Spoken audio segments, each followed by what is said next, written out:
Olá, pessoal! Nesta aula a gente vai abordar sobre a gliconeogênese.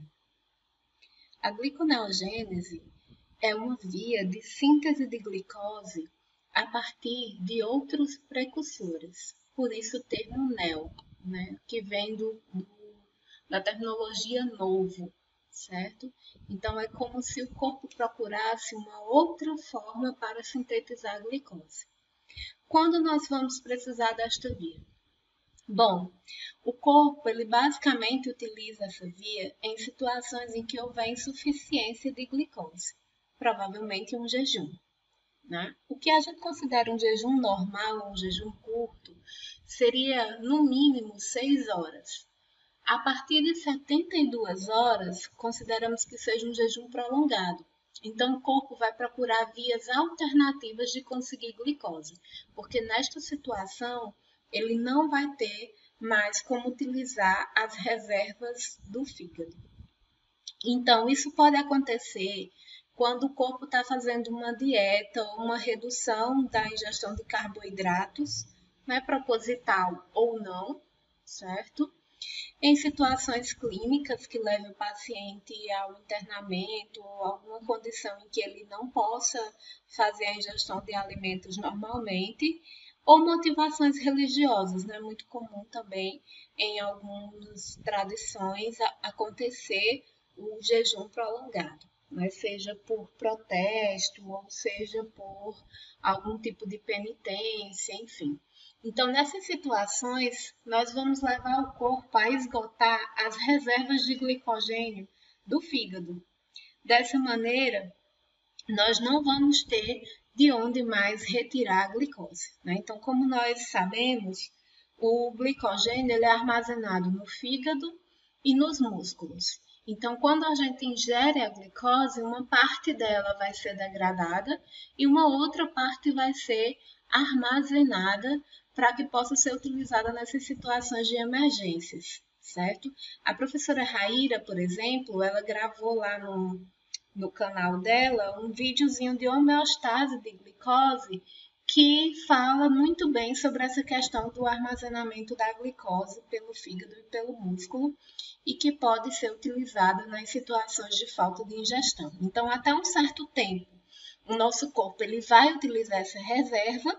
Quando houver o esgotamento dessa reserva, ele vai iniciar a gliconeogênese. Então, vejam que o corpo ele utiliza a gliconeogênese como uma situação de emergência.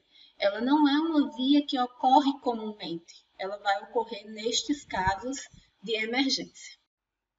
Bom, então, de que maneira essa gliconeogênese vai ocorrer no nosso corpo?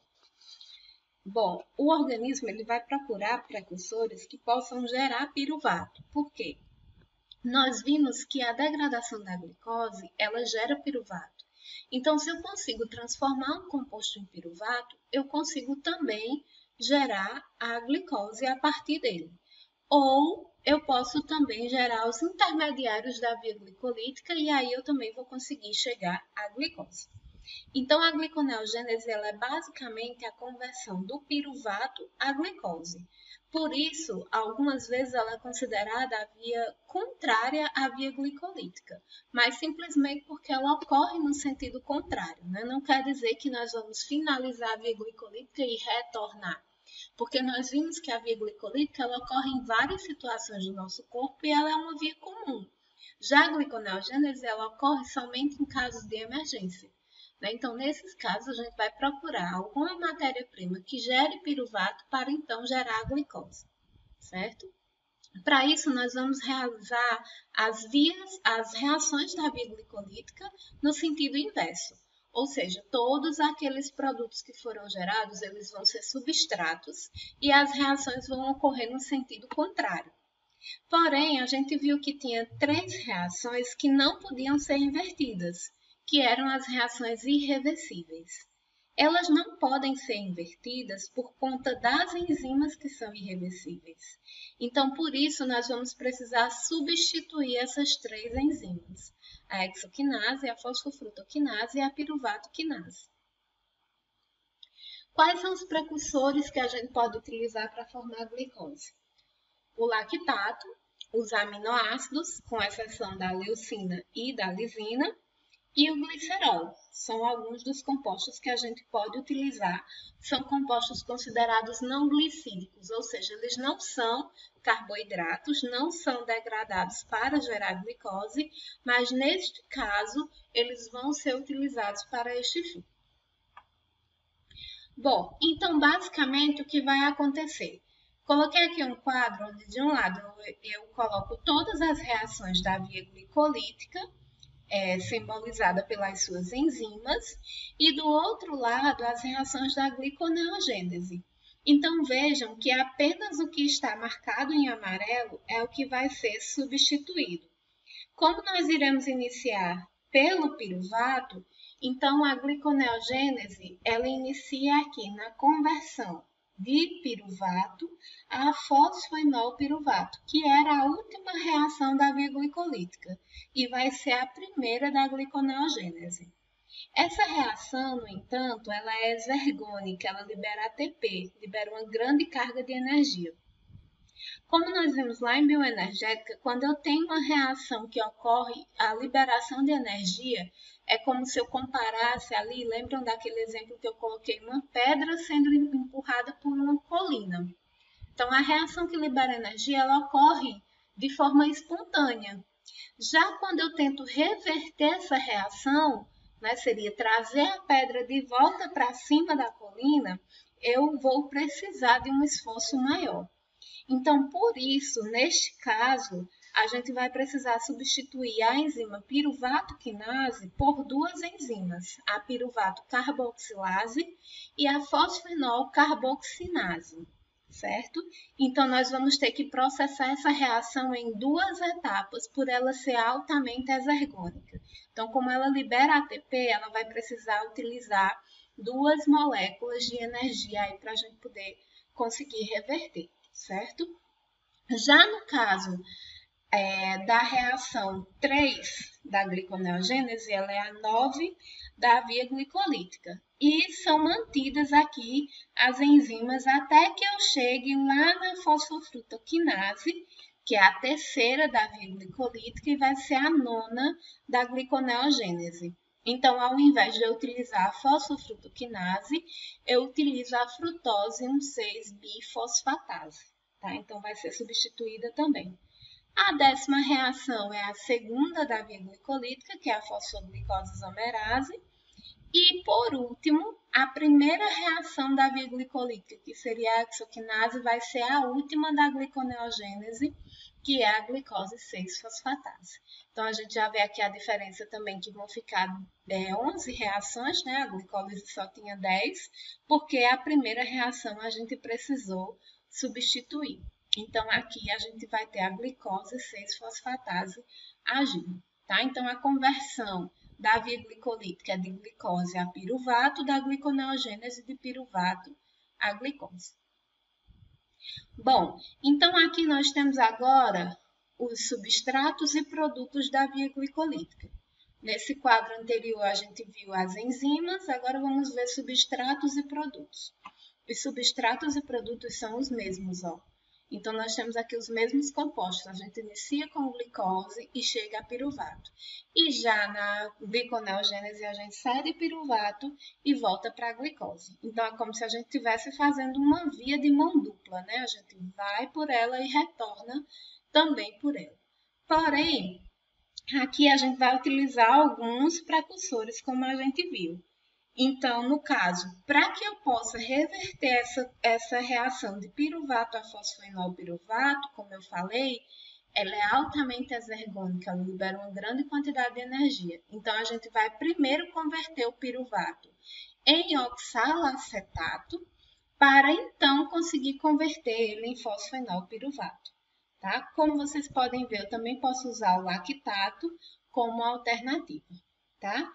E aqui eu posso gerar a partir dos aminoácidos glicogênicos, né? Por isso a gente não pode usar a leucina e a lisina, porque eles não são glicogênicos, eles são cetogênicos exclusivamente.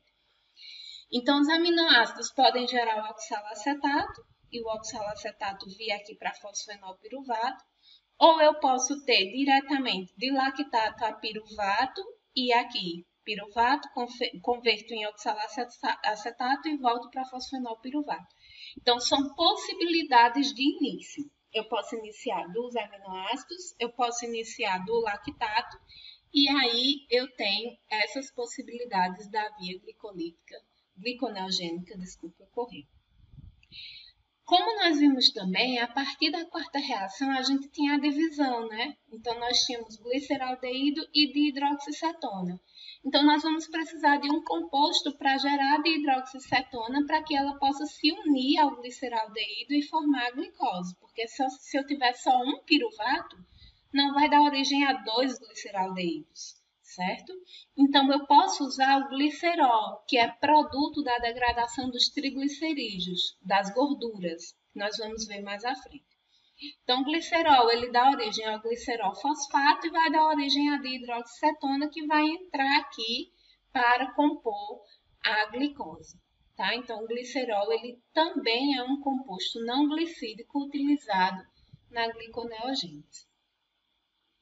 Bom, então, em resumo, nós temos a substituição da piruvato quinase por duas enzimas, que é a piruvato carboxilase e a PEP carboxinase, que é PEP, fosfenolpiruvato, certo?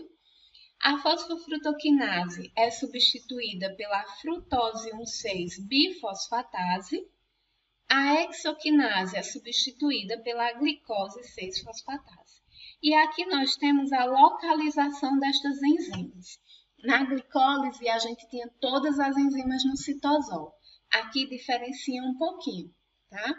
Então, essa primeira enzima, piruvato carboxilase, está na mitocôndria.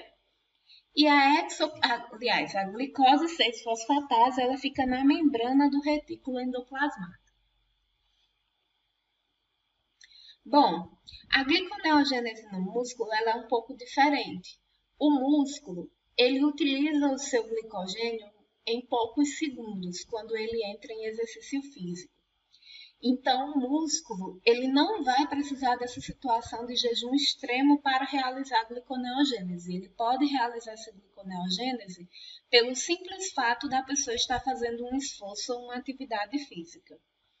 Então, a atividade física ela vai gerar a gliconeogênese significativa durante o exercício e vai fornecer glicose adicional ao coração e ao músculo esquelético.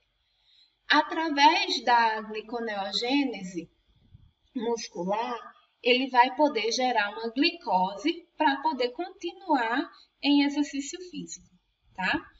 E aí, nós chamamos esse processo de ciclo de Cori e ciclo de glicose-alanina. Mas o processo ele não é diferente das outras células, apenas o início difere. Então, o ciclo de Cori é quando o lactato vai ser convertido em piruvato. E o ciclo glicose-alanina vai ser quando a alanina vai ser convertida em piruvato para então gerar glicose. Então, a diferença que nós temos aí são os precursores. Quando o precursor for lactato, eu digo que nós temos o ciclo de Cori. Quando o precursor for alanina, que é o principal aminoácido muscular, eu digo que o ciclo é chamado glicose-alanina. Então, o que é que acontece? No ciclo de Cori, o lactato gerado pelo músculo durante a atividade física, ele vai para o fígado converte esse lactato em piruvato, de piruvato, ele converte a glicose e ele manda de volta para o músculo. Então, o músculo ele não é capaz de realizar a gliconeogênese, tá? Então, é como se ele fizesse um acordo com o fígado. Então, o que é que ele faz? Olha, é o seguinte, eu não tenho mais glicose para gastar e nem tenho mais reserva aqui de glicogênio. Mas como eu estou em exercício físico, eu estou fazendo fermentação lática, então eu tenho bastante lactato. Aí ele faz uma troca, vamos assim dizer, com o fígado. Ele manda esse lactato para o fígado reaproveita esse lactato, convertendo em piruvato e depois em glicose, pela gliconeogênese, e retorna para o músculo na forma de glicose. Isso é o que nós chamamos de ciclo de Cori. Tá? Então, por quê? Porque o músculo não consegue realizar essa gliconeogênese. A gliconeogênese ela só ocorre no fígado e nos rins, certo? Já quando esse precursor principal é a alanina, então vai acontecer o mesmo processo. O músculo envia a alanina, que é um aminoácido muito presente.